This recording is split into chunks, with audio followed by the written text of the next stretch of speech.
Nokia is winning. Right now we're talking about Nokia. I didn't know that I would be talking about Nokia in any future. If you're not familiar, Nokia recently released their new identity. In this video, let's talk about what's really happening. And it's gonna be a bit different compared to my usual videos because I didn't want to sit down and overscript this one. So it's just gonna come at you raw in the best way possible. All right, so first things first, I want to give you some context. Right now, it feels that there is a new rebrand every other day. When you think about like what's happening here, people are comparing this new logo to the Kia logo. Kia recently just rebranded and it was one of the most controversial identity. And the reason why I wanted to talk about the Kia brand before we dive into the Nokia, because essentially what Nokia is doing is just borrowing the Kia playbook. And what is that playbook?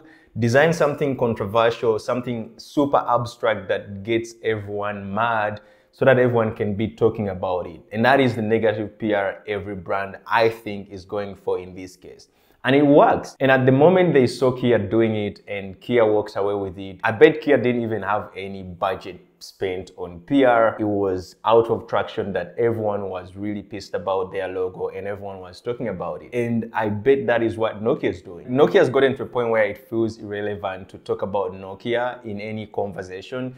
They used to be the leader in the mobile device space, but they no longer even participate in that space anymore. I personally don't know what they do. And even just like cementing the idea of them trying to really push virality, it's more driven to really push awareness of their strategy and less of the logo. Considering to all the articles I've been reading, the strategy here is just like really going viral. I mean, it worked. And it worked for Kia and it worked for Nokia. And I bet more brands are gonna pick up this new strategy of just going viral. And mind you, what they did is not new because The Verge did kind of something similar, but maybe The Verge just decided not to, do a debut or something like that. I mean, there's this line from their chief corporate affairs officer. It goes on to say that this is a bold step in Nokia's journey and will help us get recognized by existing and prospective customers for B2B technology innovation leaders we are today.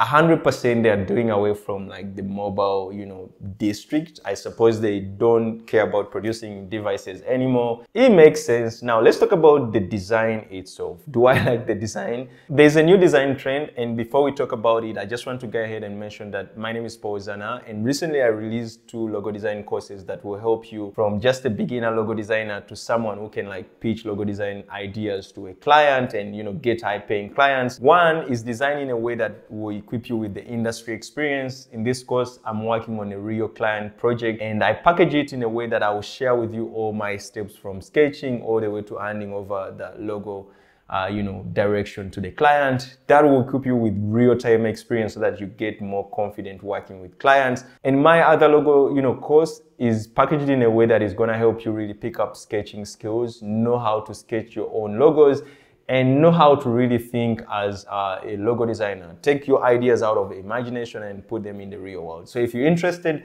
I'll put a link for you in the description so that you can go check out that course. Now let's talk about really the design trend that is going on and maybe designers are not paying attention. So one thing before we dive in is this is not a new phenomenon. When we see Kia doing it, it's Kia being a bigger brand that gave it mainstream attention. Like everyone now sees that brands are really messing up. But for designers, honestly, brands are not messing up. This is a new trend that is worthy testing and worthy experimenting with.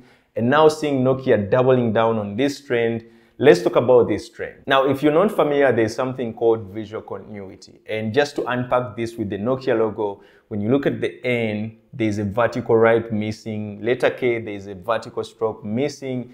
And even like letter A, there is something missing on letter A.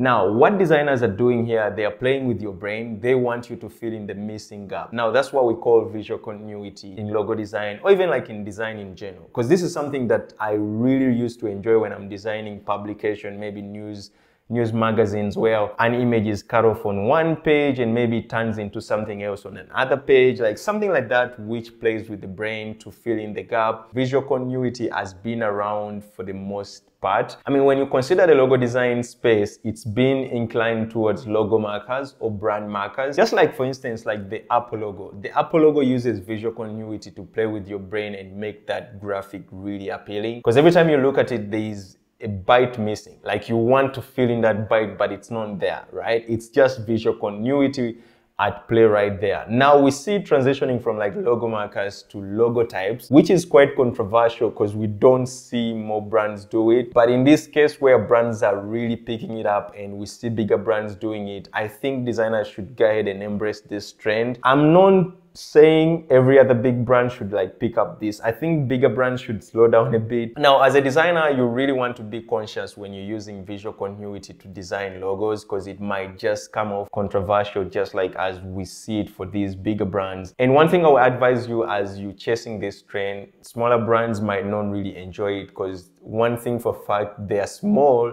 no one cares about them, so they need to fill in all the details. So they shouldn't play risky to try to like play with the people's brains to fill in the details. Just design the logo type as something someone can read so that the brand gains some equity before you play creative. At this point in time, I really love the trend because visual continuity is one of the principles I talk about in my course. I teach you how to leverage it, but in this case, if it's cutting across now to logo types, why not? Like, it's best designers, you pick it up, make it better. Anyways, like, I think it's a new way of marketing. Yeah, if you really need to rebrand your brand and go viral, you know, just reach out to me. We can make it abstract. That is something you might be interested in. Anyways, I don't know even what I'm talking about right now, but if you're interested in checking out my courses, the links are in the description. And if you're just new, this is your first time to see my face, just go ahead and subscribe, turn on that bell so that you know whenever I upload a new video. All right, so if you feel like we've not touched most of the points on this new identity from Nokia, let's go in the comment section, let's have a conversation, let's talk about it. I'm really keen to just like see what you think about this entire new identity. Don't feel biased by my opinions. Just go ahead and ramble. Like, talk about anything in the comment section, like things you think everyone is missing.